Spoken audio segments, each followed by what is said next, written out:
So what you're talking about is the biggest work there is, which is, I call it wearing your villain crown.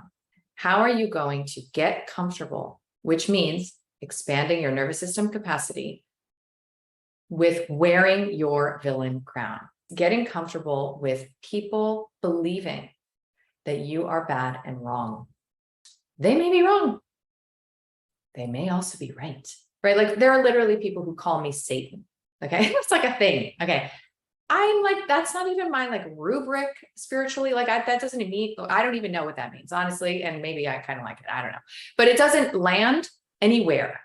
However, if there is in my conscious mind something that somebody accuses me of that feels, I get that shame wave, you know, that heat up my body.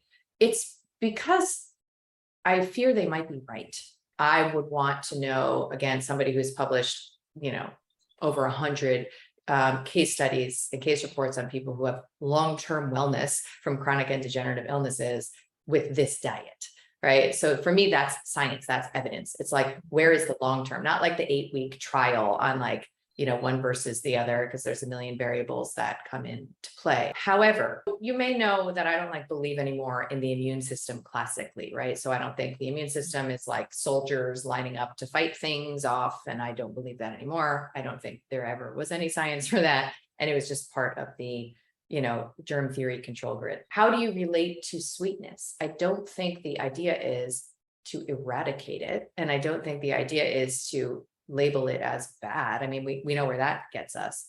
I do think you'll get to a point where if you have that plummet, like you're on that reactive hypoglycemic roller coaster, your body's going to show you, and then you can choose to listen or not listen. We have a longing for that kind of radical presence, but we really don't even know what it is, right?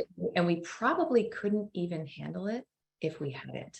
And that's why we don't have it. That if you could handle it, you would have it in your partner or with another partner. But first, of course, you know the answer, with yourself. What if your man were to literally put you up on a stool nude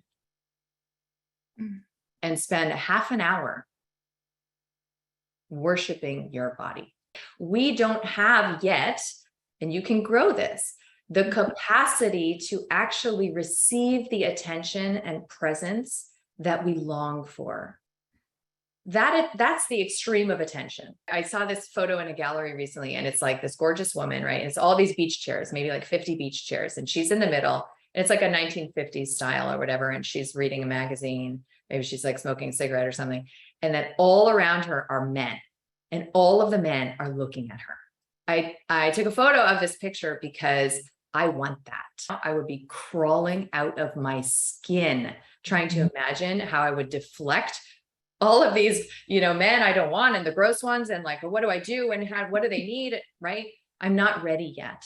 The other spectrum of attention is invisibility. That feeling of like, does anybody, am I screaming into the void? Like, does anybody see the radiant goddess that I am? I mean, there is a voice in every single one of you that wakes up and says that every day, I am sure, because it's true, right? Because it's our divine selves long to be witnessed as feminine essence beings. Like we require actually our gift to be witnessed, held, right? Protected, served.